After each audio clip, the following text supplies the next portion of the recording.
Good morning. So meron ulit tayo ditong ipapakitang information na gamit yung ating Easy Scan Pro yung version 3. Okay guys. So na-expiration na pala yan at updated na po yan. So ipapakita ko sa inyo ngayon paano mag-retrieve ng code na via K-line at gamit yung ating mga adapter na to. Okay. So kailangan natin ng module na yan. And then nakasaksak lang sa K-line. Ayan o. Sinaksak ko lang sa K-line mismo. Ayan. And then yung positive negative ng adapter. Okay. So sinaksak ko lang dito sa likod niya. So okay na.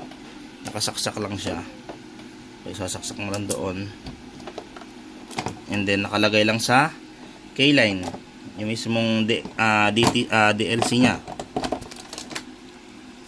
Okay. So sira ko guys, medyo magulo. And then ang gagawin natin diyan, itong positive negative kasi ito guys, wala tong ano, wala siyang remote. Ayan. So, ang kailangan natin ngayon, ma-retrieve ang code. Ayan. So, ilalagay lang natin itong red sa positive. Ayan, yun yung positive natin, no. Buksan ko ilaw, ah. Ayan na positive sign. So, red and then negative. Ayan. Okay, so nakatap na. Ngayon, iilaw na yung ating module. Ayan, makita nyo, nagbiblink yung red. Okay. So, ngayon, papasok tayo sa Easy Scan app. Ayun. And then punta tayo sa Smart K and ECU. Ayun. Then punta tayo sa Read ECM ID Registration K-Fob. Kasi bakit dyan tayo pupunta? Ang motor kasi na to ay click. So nakalagay dito kasi ang katumbas na pangalan niyan ay Vario. Ano, yung pwede niya mga retrieve, AB type, vision, yan, mga siga, yan, asset mode. Click lang natin yan. And then, click natin yung start. Okay, so lalabas tayo dyan sa function na yan, or sa menu na yan. Ngayon, gagamitin natin itong line, or pwede tayo mag-jumper. Pero ngayon, ipapakita ko muna ito guys. Lalagay lang natin sa positive. Ayun. Yan, pag nakaipit na sa positive, pupunta tayo ngayon doon sa may susian. So sa unahan, sa may puno nito, bubunutin nyo lang yung socket na yan guys. So nakikita nyo yung pin na to. Tutusokin nyo lang yung pinakadulo na to, itong dulong pin na to. Tutusok na to. Ito guys, may live na to ha. Kaya ingat na kayo, baka ma-spark nyo. So pagtusok natin dyan sa butas na yan, makikita nyo mag-i-initialize yan, lalabas ngayon yung kanyang ID. So ganito gagawin natin guys, oh. Ayan, tutusok natin dyan. Tingnan nyo ha. Tusok ko, ayan. And then maglo-loading siya. Kita nyo guys. Ayan, nakita nyo. Okay. And then lumabas na ngayon yung ating code. Kasi sa ibang side dyan, pag tinusok nyo, hindi talaga yan gagana. Wala siyang function. Dito lang talaga yan guys. Marinig nyo, pag tinusok nyo, may tutunog sa relay. Ayan oh. Ayan nyo. Okay. May tutunog dun sa relay. Pwede naman tayo dito mag-retrieve. Tuturuan ko kayo guys kung saan siya magtutusok dyan. Para hindi na kayo magbabaklas ng unahan. Ito kasi para sa mga nakabaklas na yung unahan. Para naman sa di nakabaklas, ipapakita ko sa inyo dun guys kung paano retrieve na dun lang banda. Okay. So yan na yung code natin ngayon. Itatry natin ngayon mamaya yung code na yan. Kung legit ba na yan ba yung code na retrieve niya. Okay.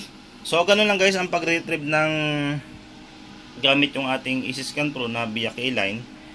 Okay? So, ibabalik na natin mga socket na yan and then itetest natin yung code na yan. Okay, so papakita ko naman sa inyo paano mag-retrieve naman na yung hindi na doon sa ignition switch para hindi tayo magkalas doon. Yun kasi in case lang na magkakalas tayo ng harapan.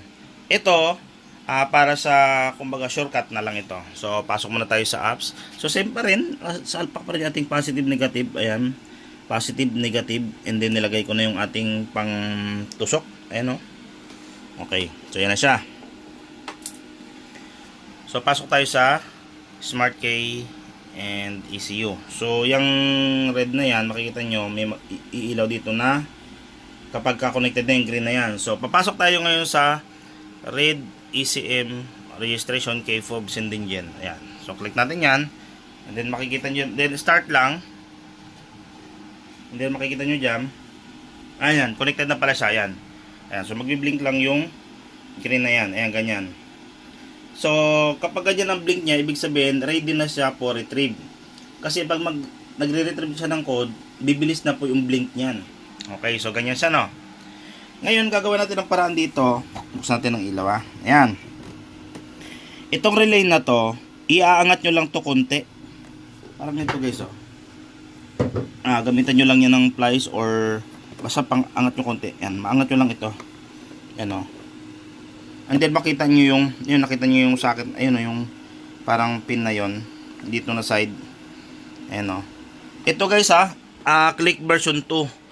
So sa ibang mga motor ay ingat na lang kayo, baka matusok nyo yung ground, mag-spark yan.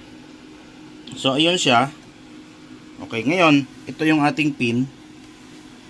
Tingnan nyo guys, so positive ito yung dulo nito ay positive na nakalabas. So tusukin natin yung pin na yan. So pag tinusok mo yan, pumitik siya, and then makikita nyo maglo-loading na siya. Ayan, and then lalabas na yung code niya. Ayun. Okay? So tutusukin nyo lang yung pin na yon na nakalabas na yun. Ito yung guys, nakalasing ko para makita nyo. Ayan. Itong side yun, ito hindi ito, So ayun siya, ayun yung side na to. Okay? So ganoon lang guys, para sa mga ayaw naman magkalas. Pwede naman yung hindi kalasin yan, pero kailangan nyo makasingit doon yung isang parang makakontak doon sa loob sa paa nito. Okay?